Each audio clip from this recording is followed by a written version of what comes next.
Écoutez-moi, j'ai une grande nouvelle à vous annoncer. Qu'est-ce qu'elle a encore? Si vous saviez ce qui arrive. Faut que je retrouve mon souffle. Tu nous l'annonces, la nouvelle? Qu'est-ce que c'est, Ruby? J'ai entendu dire que Monsieur Phillips va quitter l'école à la fin de l'année scolaire au mois de juin. Tu en es sûre, Ruby? Ça, c'est une bonne nouvelle. Nous aurons un nouvel instituteur à la rentrée alors? Je me demande comment il sera. Moi, j'aimerais bien que ce soit une institutrice. Eh bien, moi pas. Je préfère que ce soit un homme jeune et beau si c'est possible. Ça n'étonne pas de toi. Est-ce qu'on sait pourquoi Monsieur Phillips nous quitte? Bien sûr, c'est parce que Prissy va aller à Queens, alors Monsieur Phillips va aussi à Charlottetown. C'est pas une preuve d'amour, ça. Il serait trop malheureux de vivre loin l'un de l'autre. Oh, il va falloir dire adieu à cette splendide moustache, mes amis. Cela me brise le cœur. Eh bien, pas à moi. Ça ne m'attriste pas du tout que Monsieur Phillips nous quitte, vous savez. Je dirais même que ça me soulage. Moi aussi, je ne pleurerai pas quand il partira. Je dirai plutôt bon débarras. Je ne pleurerai pas, moi non plus. Jamais je ne verserai une larme sur Monsieur Phillips, je vous le garantis. Moi non plus, j'en suis certaine. Moi non plus. Moi, je ne sais pas. Peut-être que les larmes ne me monteront pas aux yeux. J'espère que non. Il t'en a fait voir de toutes les couleurs dès ton premier jour d'école ici.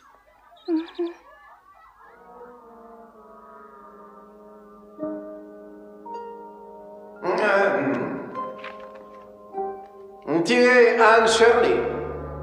Tu viens d'un orphelinat de Nouvelle-Écosse, d'après ce que je vois ici. Monsieur Phillips fut antipathique à Anne dès son premier jour d'école. Et comme toutes ses amies de la classe, elle songeait à son départ sans chagrin, et même avec un certain plaisir.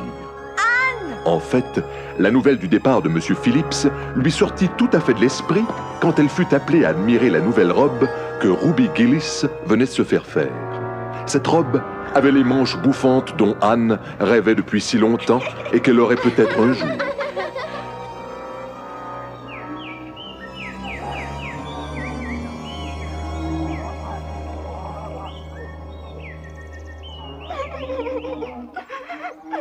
Oh Dieu Tout-Puissant, qu'est-ce qui lui arrive encore? Bonjour, Marilla.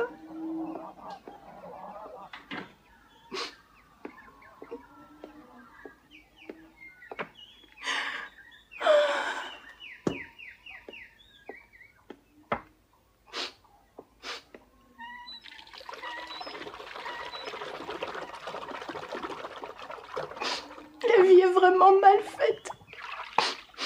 Il faut toujours pleurer sur quelque chose.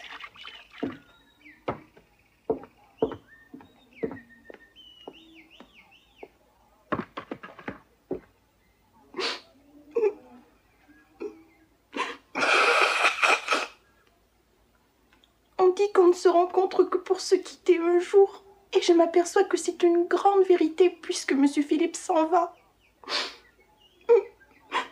Elle a bien raison, Madame Lind, quand elle dit que tout finit toujours par une séparation sur cette terre. Heureusement que j'avais emporté du mouchoir à l'école, Marilla. Je n'aurais jamais pensé que tu aimais Monsieur Phillips au point qu'il te faille 2 mouchoirs pour sécher tes larmes le jour où tu apprends qu'il a démissionné de son poste. Mais je ne crois pas que j'ai pleuré parce que j'aimais Monsieur Phillips. Ah bon? Pourquoi as-tu pleuré alors? Eh bien, je me suis mise à pleurer parce que toutes les filles ont pleuré. C'est Ruby Gillis qui a commencé alors qu'elle a toujours dit qu'elle détestait Monsieur Phillips. Mais dès qu'il a commencé son discours d'adieu, Ruby Gillis a fondu en larmes.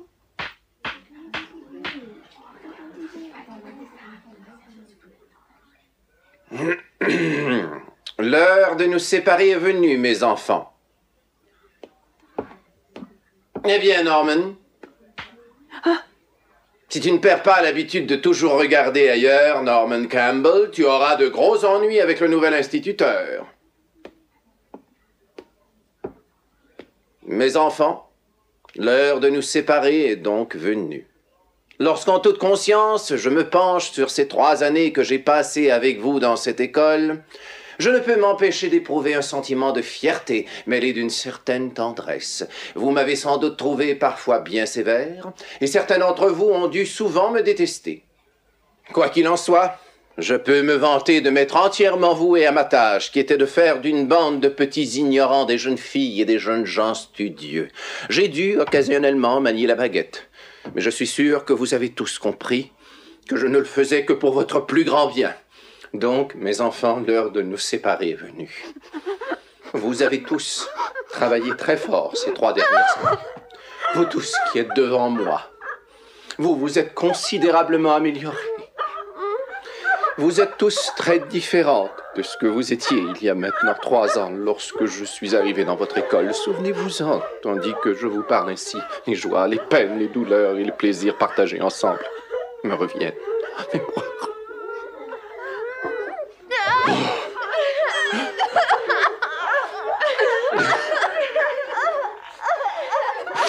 Les moments où nous avons ri ensemble, travaillé ensemble, où nous avons applaudi ensemble au progrès des uns et des autres, défilent tour à tour dans ma tête, comme les images d'une lanterne magique.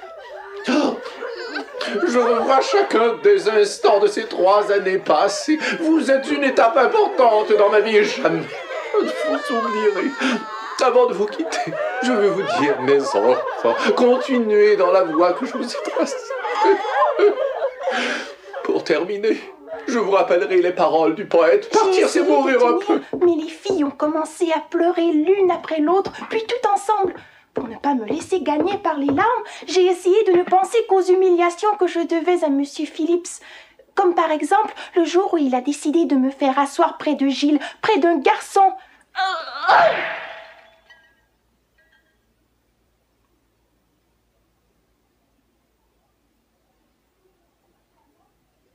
Et le jour où, méchamment, il a inscrit mon nom au tableau. Anne sans E, me faisant honte devant toute la classe en disant que j'étais la pire qu'il ait jamais vue en géométrie. Que dites-vous de cela, mes enfants? Aviez-vous déjà vu pareil travail? Et toutes les fois où il s'est moqué de mon orthographe ou de mon caractère emporté. Mais j'avais beau faire, je n'arrivais pas à retrouver ma colère contre lui, Marilla. Et les larmes ont commencé à couler de mes yeux. Jane Andrews, qui avait toujours dit qu'elle danserait de joie le jour où Monsieur Phillips quitterait l'école, a pleuré encore plus fort que les autres. Elle était littéralement secouée de sanglots. C'était affreux. Les garçons, bien sûr, ne pleuraient pas. Alors, elle a emprunté le mouchoir de son petit frère. Elle n'en avait pas parce qu'elle était tellement sûre qu'elle n'en aurait pas besoin. C'était si romantique. Jamais je n'avais vécu un moment si romantique, Marilla. Monsieur Phillips aussi avait les yeux pleins de larmes pendant qu'il faisait son discours d'adieu. Je me sentais très triste pour lui et pleine d'affreux remords, parce que tout ce temps, nous avions bien souvent bavardé en classe, fait sa caricature sur nos ardoises. Nous nous étions aussi moqués de ses sentiments pour Prissy. À ce moment-là, j'ai regretté de ne pas avoir été une élève aussi parfaite que Minnie Andrews. Elle, au moins, elle n'a rien à se reprocher, elle n'a rien sur la conscience. Ne crois-tu pas que tes bons sentiments apparaissent un peu trop tard? Tu as raison.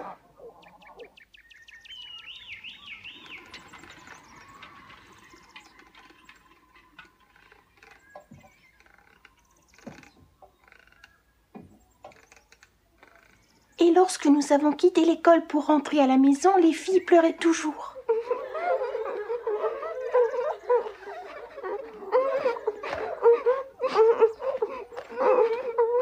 Ruby Gillis répétait sans cesse la phrase de Monsieur Phillips. L'heure est venue de nous quitter, mes enfants. Et nous remettions ça.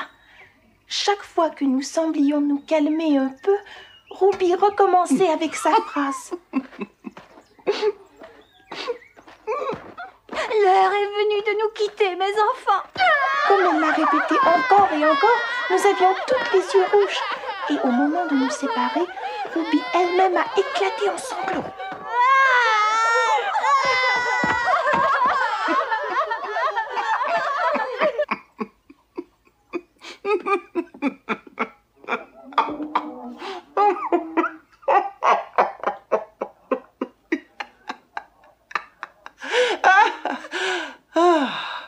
Arrête de me faire rire comme ça, ma petite Anne. Je n'arrive plus à travailler. Mais Mais il n'y a rien de drôle là-dedans, Marilla. Mon Dieu. Mais tu sais, personne ne peut rester plongé dans les abîmes du désespoir avec 2 mois de vacances devant soi. C'est formidable de penser qu'il n'y aura plus à étudier. Et par ailleurs, nous avons rencontré le nouveau pasteur et sa femme qui arrivaient de la gare. Tiens, je ne savais pas qu'ils arrivaient aujourd'hui. Nous étions sur la route, fatigués de pleurer comme ça, quand tout à coup... Mais c'est la voiture de Monsieur Bell.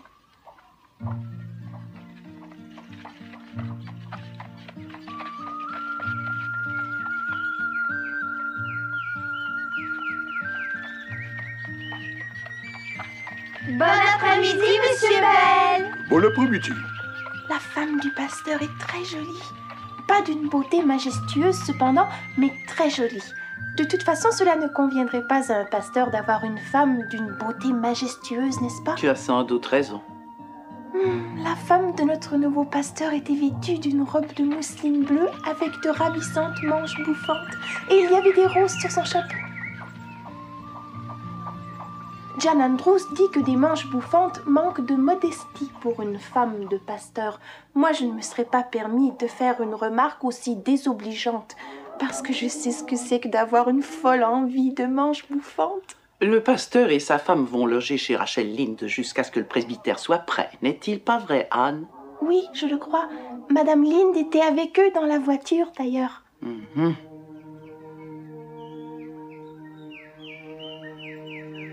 Ce soir-là, Marilla descendit chez Madame Lynde pour lui rapporter, dit-elle, un métier à broder qu'elle lui avait emprunté à la fin de l'année précédente. Curieusement, bien des choses que Madame Lynde avait prêtées, souvent sans grand espoir de les revoir, lui furent rendues ce soir-là par les emprunteuses. Les langues de ces dames allaient bon train. Un nouveau pasteur, et plus encore, un pasteur marié, était un objet de curiosité bien légitime pour une petite communauté campagnarde où il ne se passait guère d'événements intéressants. Bonjour, Rachel. J'ai retrouvé votre métier à broder en faisant le ménage. Merci, Marilla. Je suis contente que vous me l'ayez rapporté. Rachel savait très bien pourquoi Marilla était venue, et Marilla sentit que Rachel le savait. Mais sa curiosité ne fut pas satisfaite.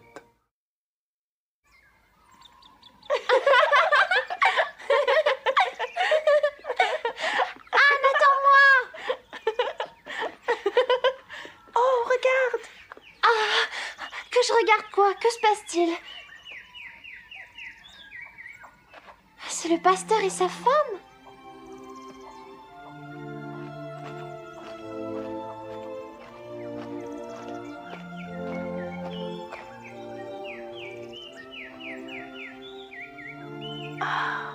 On dirait l'image d'un livre. Un couple de jeunes mariés sur le chemin des amoureux. Tu crois qu'il l'est? Amoureux? Oui. Viens, on va le savoir. Il ne faut pas, Anne.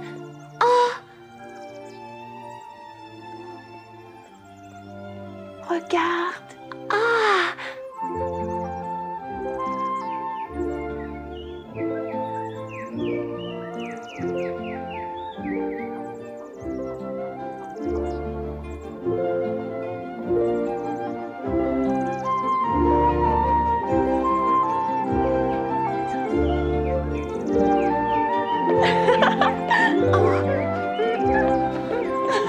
Qu'ils sont beaux. Mais je ne crois pas qu'ils se conduisent en pasteur. Tu ne crois pas? Quelle importance!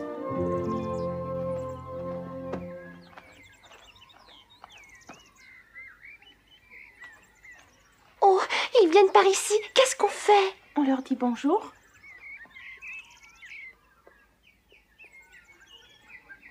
Oh, bonjour mes enfants. Bonjour, monsieur. Est-ce que par hasard vous êtes du pays? Oui, bien sûr. Oh, nous avons de la chance.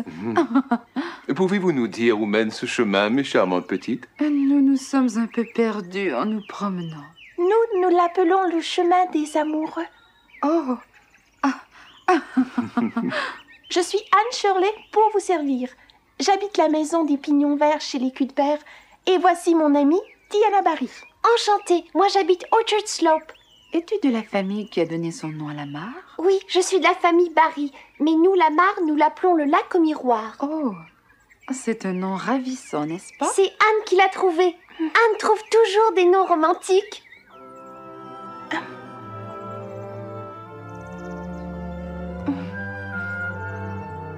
Tu as de très jolies idées. Nous sommes... Je sais qui vous êtes. Le nouveau pasteur et sa femme, monsieur et madame Allen. Eh bien, il me semble qu'à peine arrivés, nous sommes déjà célèbres ici. Nous vous avons vu arriver en voiture quand nous sommes sortis de l'école. Si vous rentrez chez madame Linde, nous pouvons vous montrer le chemin si vous voulez. C'est une excellente idée. Crois-tu que nous puissions déranger ainsi ces enfants? Très bien. Nous y allons? Oh oui, oui.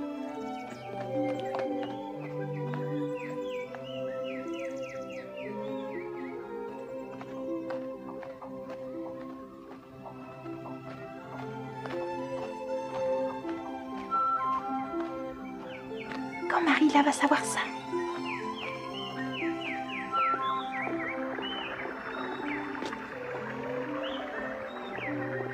Le paysage par ici est vraiment ravissant. Ces arbres qui bordent le chemin, ce clair ruisseau et aussi ce lac au miroir. Oh! Est-ce que vous avez soif? Si vous voulez, vous pouvez boire de l'eau bien fraîche. La source des fées n'est pas loin. Oh, il y a même une source des fées. C'est toi qui lui as donné ce nom, n'est-ce pas? Oui, bien sûr. C'est par ici. Venez.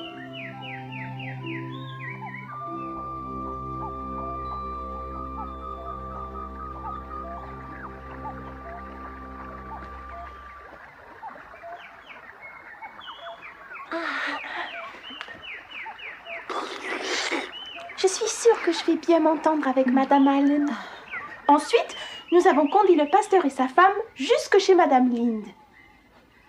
Madame Allen est une femme parfaite. Elle est ravissante, douce et elle semble très intelligente. J'ai entendu dire que c'est elle qui va nous faire le catéchisme à l'école du dimanche. C'est vraiment une chance, n'est-ce pas? À partir de maintenant, je ne manquerai plus une seule fois l'école du dimanche, même s'il pleuvait à seau. Oh, je voudrais qu'on soit déjà dimanche, Marilla. Bien sûr, mais te voir si pressée d'aller à l'école du dimanche est bien la dernière chose que j'attendais de toi. Oh. Tu sais, Marilla, avant qu'il ne nous voie, nous avons vu le pasteur et sa femme danser la valse sur la colline. Quoi? Danser la valse sur la colline? Il semble être un bien curieux pasteur. Je n'ai jamais entendu parler d'un pasteur qui danse la valse, moi. Même s'il lui arrive de danser un peu, ça ne veut pas dire qu'il manque de foi, tu sais, Marilla. Ils étaient absolument merveilleux. Je suis sûre que monsieur et madame Allen s'aiment passionnément. Moi aussi, j'ai été un peu surprise de les voir danser, mais je suppose qu'ils ont été tentés de danser parce qu'il faisait beau aujourd'hui et que le paysage était superbe. Je suis très heureuse de savoir qu'un ministre du culte peut avoir le cœur léger en de rares occasions. Marilla, en dépit d'un début de migraine, se rendit à l'église le dimanche suivant. Elle ne fut pas la seule à céder à la curiosité. Il semblait que son sentiment fût partagé par toute la population d'Avonlea. Et en dehors de Matthew et de quelques malades, tout le monde était à l'église ce dimanche-là. Le pasteur Allen fit un sermon vibrant et vivant qui impressionna favorablement les gens. L'église était pleine à craquer et tout le monde semblait très bien disposé envers le jeune pasteur si enthousiaste. Et à l'école du dimanche, les jolies histoires et les chansons de Madame Allen firent sensation parmi les enfants d'Avonlea. Sa façon d'enseigner était bien différente de celle qui avait régné jusqu'ici à l'école du dimanche et qui était d'un ennui mortel. Madame Allen conquit le cœur des enfants dès le premier jour.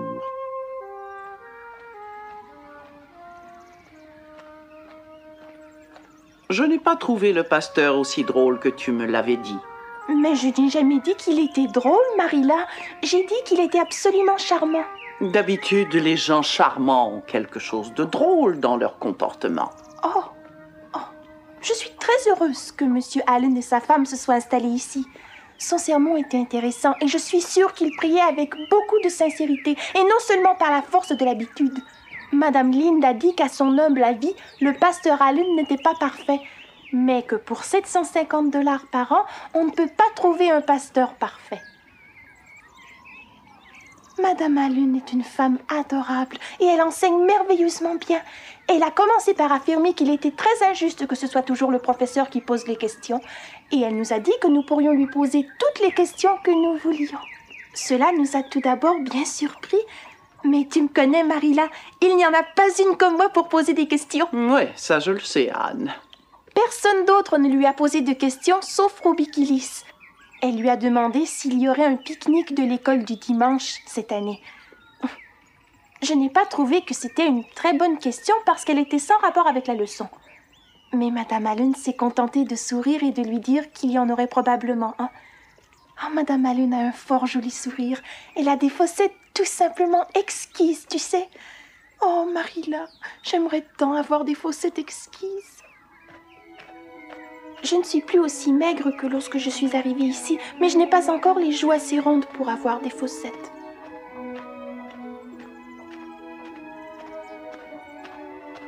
Si j'avais des fossettes, je pourrais peut-être inciter les gens autour de moi à faire du bien.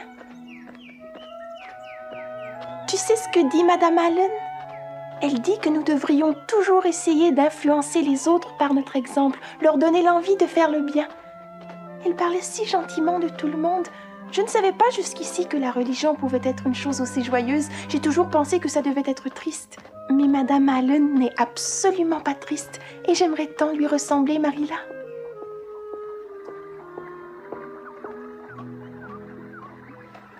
Anne, je pense que nous devrions inviter le pasteur et Madame Allen à venir prendre le thé un de ces jours. Est-ce que tu es sérieuse, Marilla? Oui, Rachel Lynde m'a dit qu'ils ont été invités chez presque tout le monde, sauf au Pignon Vert. Voyons un peu. Oui, mercredi prochain, ce sera parfait. Mais pas un mot de tout cela à Matthew, Anne.